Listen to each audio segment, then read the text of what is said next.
अनुप्रिया, अब ये जो इंडिया गठबंधन के दल हैं ये कह रहे हैं कि एनडीए के बीजेपी के जो सहयोगी हैं इनको पछताना पड़ेगा क्योंकि इनको अभी जनता के बीच जाना है, मुसलमानों के बीच जाना है।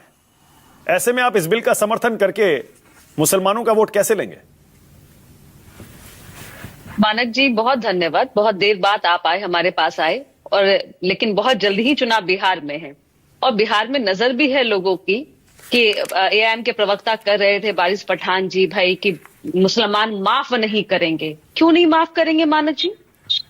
आपने और इतनी चर्चा में एक बातें भी सामने आई कि जो मुस्लिम समुदाय में भी जो पिछड़े समाज के मुस्लिम, इसको पसमानदा मुस्लिम हम कहते हैं, और उस मुसलमान समुदाय से आने वाले लोगों को अगर वक्फ बिल के माध्यम से उनको भी इक्वालिटी का अधिकार मिलेगा, उनको भी उसी बराबरी का अधिकार मिलेगा, महिलाओं को अधिकार मिलेगा, मुस्लिम महिलाओं को, तो क्या गुरेज है इससे? देखिए, बिहार की जो मुस्लिम है, मैं फिर कह रही हूं कि बिहार की जनता, सारी आवाम जो है, क्योंकि हमारे मुख्यमंत्री जी का एक नारा है न्याय के साथ विकास, और न्याय यहां होता है क्योंकि कई योजनाएं हैं मानक जी। क्योंकि डिबेट बहुत मैं अंतिम दौर में है, मेरे पास समय कम है, लेकिन अगर मैं उन योजनाओं की बात करूं कि जिस तरह से मदरसों को सुदृढ़ीकरण करने के लिए, मजबूतीकरण करने के लिए वहां पढ़ा रहे शिक्षकों को जो वेतन है, बिहार के तमाम स्कूलों में पढ़ा रहे शिक्षकों के इक्विवेलेंट वहां पे उनको वेतन मिलती है। जो महिलाएं यहाँ पे है, बालिका जितनी भी मुस्लिम समुदाय से महिलाएं आती हैं उनको पढ़ने के लिए यहाँ छात्रावास योजनाएं हैं कि सारी योजनाओं के तहत उनको आज बिहार की विकास की मुख्यधारा में हम जोड़ पाए हैं। क्या बिहार के मुस्लिम यह नहीं देख पाएंगे, मुस्लिम समुदाय के लोग? और एआईएम जैसे लोगों के बातों का असर होना है, आपको लगता भी है क्या मानक जी?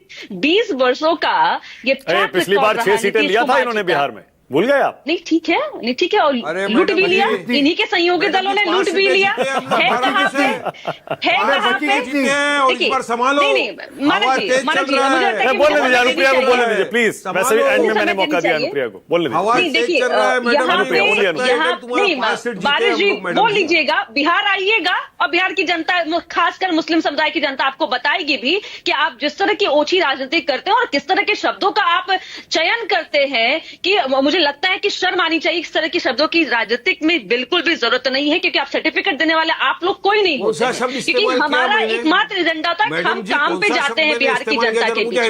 अब सुन लीजिए, मुझे बताइए मैंने अच्छा एक सेकंड अनुप्रिया, एक सेकंड रुकिए अनुप्रिया, 1 सेकंड मैं वो सवाल वारिस पठान से पूछ रहा हूं। अनुप्रिया एक सेकंड, मैं वो सवाल वारिस पठान से पूछ रहा हूं, उसके बाद अनुप्रिया आप ही के पास लौट के आ रहा हूं। वो सवाल पूछ रहा हूं वारिस पठान जो अनुप्रिया आपसे पूछना चाहती है, मैं सीधे शब्दों में कह देता हूं, वो शायद ना पूछ पाए। वारिस पठान, आपने कहा जो वक्फ बिल के इस संशोधन को समर्थन कर रहा है वो मीर जाफर की औलाद, मतलब वो मुस्लिम नहीं है।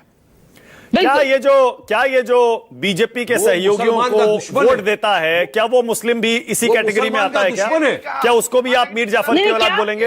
वारिस पठान बोलिए। बिल का समर्थन कर रहा है वो बिल्कुल मुसलमान जो है, वो मुसलमान के नाम पे कलंक है, वो मीर जाफर मीर सादिक की औलाद है। क्योंकि जो एनडीए को वोट देता है वो कौन है? वारिस पठान को खाना चाहता है। जो एनडीए को वोट देता है वो कौन है? मुसलमान बोलिए। जवाब बिहार की जनता देगी। 5 सीट दी थी, वोट दो, एक भी सीट पे आपको नहीं मिलेगी, क्योंकि लेकिन यहाँ पर बात ये कि जो हमारे वक्त की जमीन जिसपे हमारे अल्लाह की अमानत है, ये अमानत अल्लाह की है, इसमें मिस्किन। वारिस पठान दोबारा पूछ रहा हूं, जो जेडीयू टीडीपी आरएलडी को मुस्लिम वोट देता है, क्या वो भी मीर जाफर की औलाद है? आपके शब्दों में वारिस पठान जवाब दीजिए।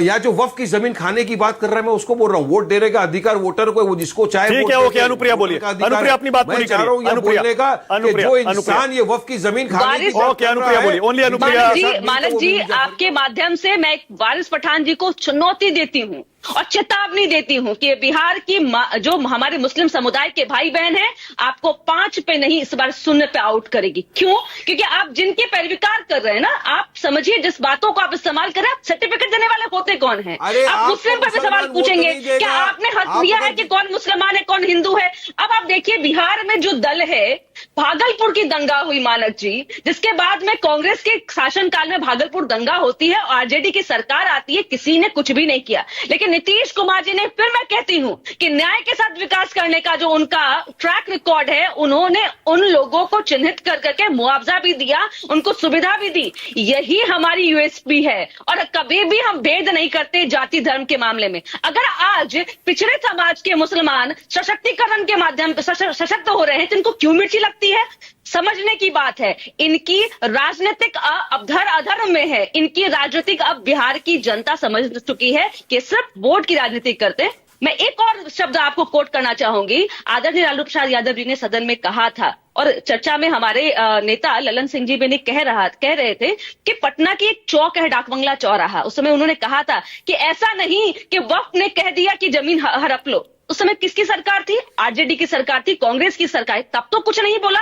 और जब आज मैं फिर बार बार कोट कर रही हूं, पिछड़े समाज से आने वाले मुस्लिम समुदाय के भाइयों और बहनों को जब हक की बात आ रही है तो इनको मिर्ची लग रही है, क्योंकि इनकी राजनीतिक। मलूक नागर वो सापरा जी से क्या पूछ रहे थे, जल्दी से क्विकली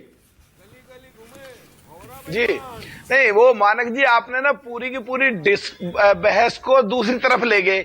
इन्होंने ये कहा था कांग्रेस में कुछ नेता मीर जाफर की औलाद हैं। यूडीए के लिए, एनडीए के लिए नहीं कहा, ना अनुप्रिया के लिए कहा, ना किसी के लिए कहा। मैं तो पहले ही कह रहा हूं, लड़ाई असली कांग्रेस से की है, इनकी है, समाजवादी की है। एक मिनट, क्या वारिस पठान आपने ये कहा कांग्रेस में कुछ मीर जाफर की औलाद है? वारिस पठान, मैंने कहा नहीं, मैंने कौम में कहा। कौम में जरा सुनिए मल्लुक भाई, चिल्लाने से आवाज से कांग्रेस नहीं, कौम में कहा। हमारी कौम में मलूक नागर की बात का जवाब जाफर और मीर सादिक की औलादे हैं। ठीक है, नहीं, लेकिन सर्टिफिकेट आप मत दीजिए वारिस पठान, बात को बराबर। नहीं, आपके सर्टिफिकेट की जरूरत मुझे पता है, देश के किसी मुसलमान को नहीं है। मानक जी, सापरा जी बोलिए।